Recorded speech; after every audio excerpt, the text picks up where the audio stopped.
But if they get bit, what happens, Peggy? Well, then the dog could end up at the local animal shelter, usually run by the county. And, as soon as a dog bites somebody, it can be deemed a dangerous dog. Right. So then we've got a whole nother set of issues about dangerous dogs on our hands. So Teresa's example is a really good example of why we need to have a plan, and so that the EMTs would know, because they found something identifiable to make sure that we know what's going to happen to that pet. Because here's the other thing that could happen, and I know that we've heard this. So the EMTs come in, they leave the door open. What if the dog runs out? I don't know about you guys, but some of my dogs would go right on out the door. And now we've got a lost dog, an injured owner, and EMTs that are not looking for this dog. Right. So we're going to show you a couple ideas. These are just universally accepted solutions. So hopefully you can see this. This is just super simple. It's a plain white envelope with some sort of a red emblem. We got all different kinds of styles. This one is like a clear one with a stop sign on it. The concept is you put this on your refrigerator. EMTs, all first responders, have been taught to look for red envelopes, red markers on a refrigerator, both for the person who lives at the home, because of course they need to get a hold of someone for the gal who's on the floor, but also for the dog. This is so simple. There's no reason not to do it. So here's the concept. You've got the picture of your dog. This is Taz, by the way. And you have some basic information: name, phone number, veterinarian, rabies shot information, and most important of all is the person who's going to come pick up Taz and take care of her while I can't.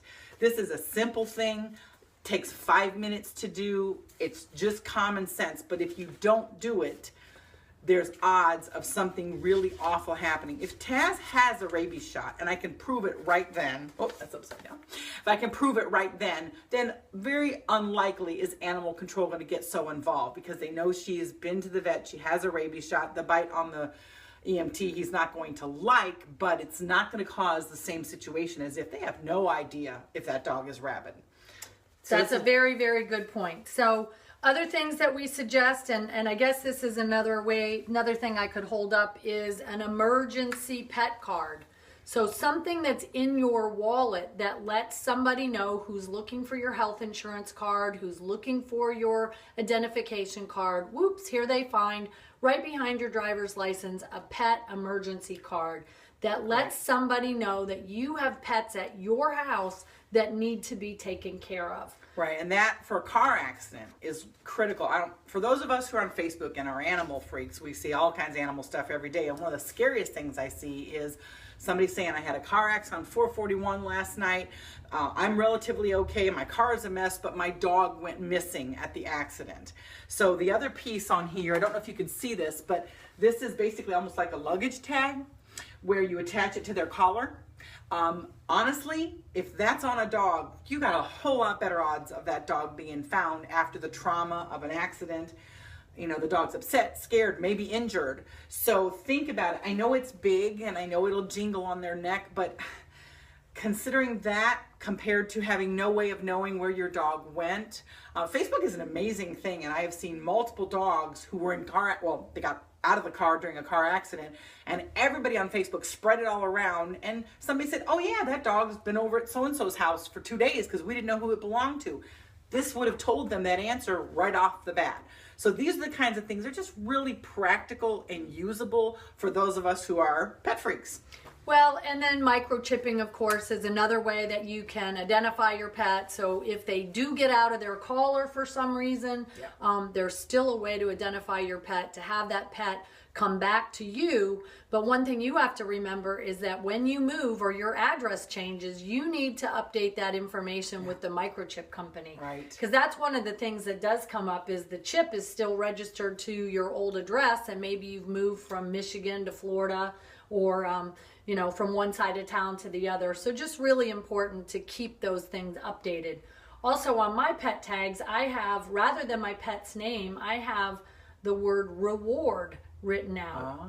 And so Now somebody's motivated to call me to make sure that I get my pet back. Okay, well, that's a good tip. It says reward. You know, when you say that, it just made me think of, I've and you have rescued many animals. Some of them had chips in them from some time in their past ownership.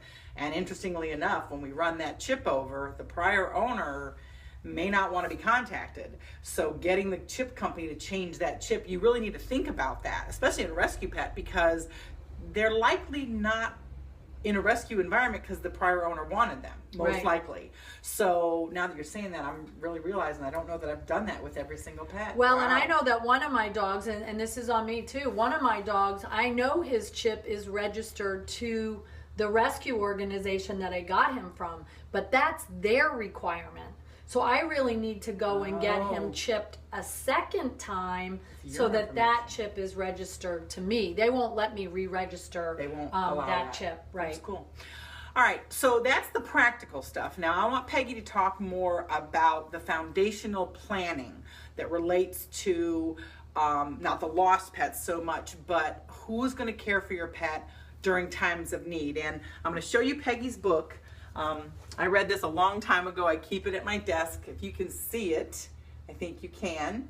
This is a really great, it's a fast read. It's full of really good, really smart, practical information. Can you see it says, all my children wear fur coats? This is just priceless. Get this book. It's well worth reading.